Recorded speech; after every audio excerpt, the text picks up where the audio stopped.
Okay, bruh. Chicago. Really? Chicago? Ay, ay, ay. Okay. I'll say this at the beginning of the video. Gone are the days where the Arizona Coyotes, or the Utah Hockey Club, gone are the days where the Utah Hockey Club would take on a whole bunch of random cap casualties and all these LTIR deals just so they can get extra draft capital. Gone are those days. No more Pavel Datsyuks and Marian Hosas, Shea Webers even. Because now, Utah is sending all of that and more to Chicago for a 6th round pick. This is a really interesting trade because just by star power alone, if it was like 2018-19 and you saw a trade involving Victor Soderstrom, Aki Raty, and Shea Weber, you would have been like, whoa, that's a crazy package. Amazing. Chicago's getting so many awesome assets. And then you realize Victor Soderstrom, who was the 11th overall pick in 2019, is playing in Sweden this season. Shea Weber has been retired for years. Aki Raty is okay, but that's about it. I mean, this trade is nothing. Nothing. It's just Utah freeing up money for the LTIR and sending away a prospect that hasn't worked out in North America. Let's go over each of these assets that the Chicago Blackhawks are acquiring, finishing it off with Shea Weber, of course, because we know we gotta get into him. Victor Soderstrom was the former 11th overall pick by the Arizona Coyotes in the 2019 NHL Draft. If you remember the 2018-19 season, I was making Why I Want videos. I was talking about Soderstrom as a potential Vancouver Canucks acquiree. Apparently, the Arizona Coyotes had Soderstrom ranked 3rd overall on their draft board behind Jack Hughes and Capo Caco. There were some that were super high up on this guy. Because as a smaller-ish two-way defenseman who was doing some very good things in Sweden, he was seen as somebody that could potentially be a solid top 4, maybe a top 2 if he stretched it out. A guy who's not going to get a whole bunch of points, but a player who does have a lot of skill and two-way capabilities.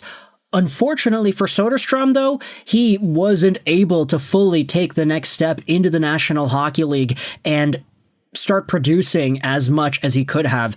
I mean, he was all right point production wise in the SHL. In his draft plus 1, 16 points, 35 games played. You're not going to expect a point per game out of anybody in the SHL unless you're Axel Sandin Pellikka, to be honest.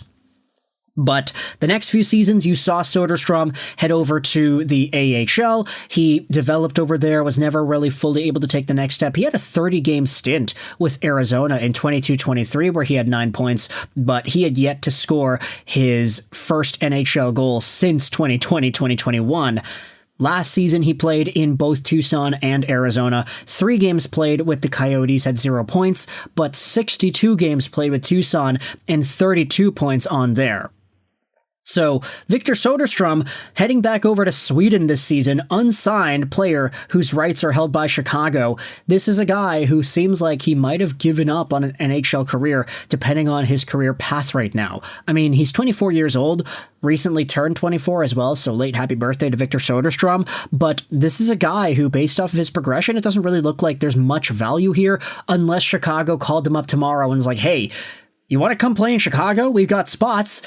I know he wasn't great in Arizona, but hey, if there's a chance for him to play in Chicago, maybe he takes it. With Seth Jones getting traded away, you can say there is a hole there for Chicago that needs to be filled on the right side. Victor Soderstrom does have some sort of capability to potentially get that. Now, aside from Soderstrom, the Chicago Blackhawks are also getting Aki Raty, who is the brother of Vancouver Canucks prospect Aatu Raty, as very well obviously mentioned by their last name.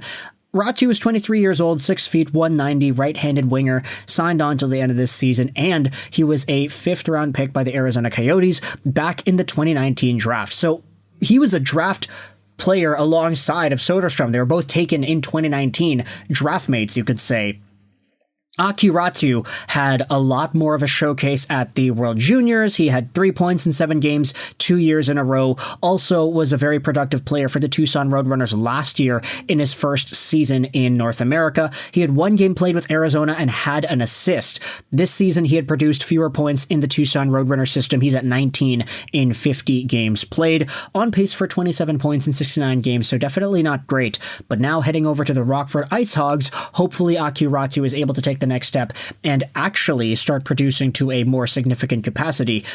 I mean, Chicago, they need younger guys. They just got Joe Veleno after all, so we'll see if Akiratu has a chance of making that lineup alongside of Victor Soderstrom. But of course, the biggest name heading over to Chicago in this trade that we have to talk about is none other than Shea freaking Weber. Imagine that, eh? Shea Weber went from Nashville to Montreal, to Vegas, to Arizona, to Utah, to Chicago. Look at the amount of gosh darn teams that Shea Weber has played for over the years. 0 games played across the board. He hasn't played a regular hockey game since the 2021 Stanley Cup Finals. And of course, that moment, that series, that playoff run, that will live in infamy for Canadiens fans because they all recognize, the divisions were kind of weird. The North Division, the whatever divisions were going out there was different compared to before. The Montreal Canadiens were the Western Conference champions in the 2021 playoff season, with Shea Weber being the captain of that team. It was a really big deal when Weber was traded from Nashville over to Montreal, 1-for-1 for PK Subban, but it was a trade that I think a lot of Canadiens fans very much liked as it went on. PK had a great career in Nashville. Shea Weber had a really solid career in Montreal, mentoring the young guys and being an overall leader. He was such a force for the Habs. So sad to see his career turn out the way that it did, but the reason Utah is getting rid of him is because he's making $7.8 million a year. His contract goes on till the end of 2025-2026. This contract started in 2012-2013. This was before the gosh darn lockout, where you're only limited to signing 8-year deals. Look at how long this contract went. 1, 2, 3, 4, 5, 6, 7, 8, 9, 10, 11, 12, 13, 14 years Shea Weber was signed on for. He was signed till 40 years old. So the contract, obviously, it's LTIR stashable right now.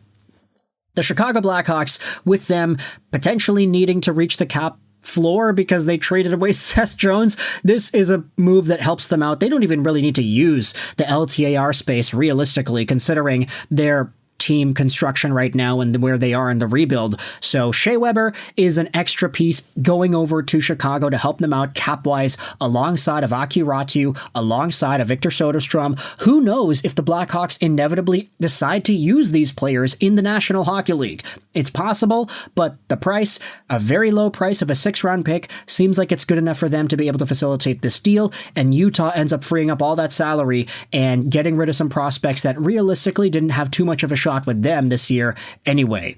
So, let me know your thoughts in the comment section below about Shea Weber getting traded over to the Chicago Blackhawks along with Raty and Soderstrom for a 2026 6th-round pick for the Utah Hockey Club. Thoughts in the comment section about this trade. I hope you enjoyed this video. And bye.